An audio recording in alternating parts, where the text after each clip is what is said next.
News 14 வணக்கம். நான் Nyusi. வணக்கம். நான் ARR ரவி.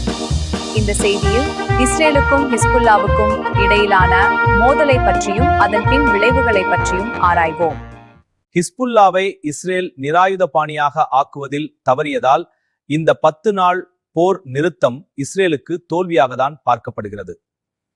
சீனாவும் ரஷ்யாவும் ஈரானுக்கு அதிநவீன ரேடர்களையும் MI-28 தாக்குதல் ஹெலிகாப்டர்களையும் மற்றும் அதிநவீன ஆயுதங்களையும் தொடர்ந்து வழங்கி ஈரானை பலமடைய செய்துள்ளதால் இந்த பகுதியில் ஈரானின் அதிகார பலம் உயர்ந்து வருவதையும் இஸ்ரேலின் அதிகாரம் பலம் குன்றி வீழ்ந்து வருவதையும் தான் காட்டுகிறது.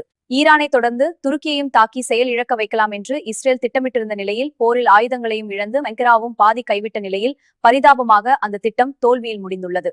வளைகுடா நாடுகளின் மத்தியில் அமெரிக்கா எண்ணெய் வர்த்தகத்தில் பல ஆண்டுகளாக ஆதிக்கம் செலுத்தி வந்த நிலையில் தற்போது அமெரிக்கா இந்த பகுதியில் இருந்து வெளியேறும் நிலைக்கு தள்ளப்பட்டுள்ளது.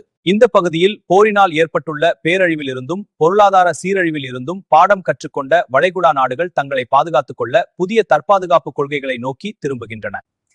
இதிலிருந்து பாடம் கற்றுக்கொண்ட உலக நாடுகளும் புதிய உலக ஒழுங்கை நோக்கி நகர்கின்றன என்று போரியல் வல்லுநர்கள் கூறுகிறார்கள். இத்துடன் இன்றைய செய்திகள் நிறைவடைகின்றன. வணக்கம். மீண்டும் நாளை இதே வேளையில் செய்திகளை காண தவறாதீர்கள். வணக்கம் கூறி விடைபெறுவது நியூசி.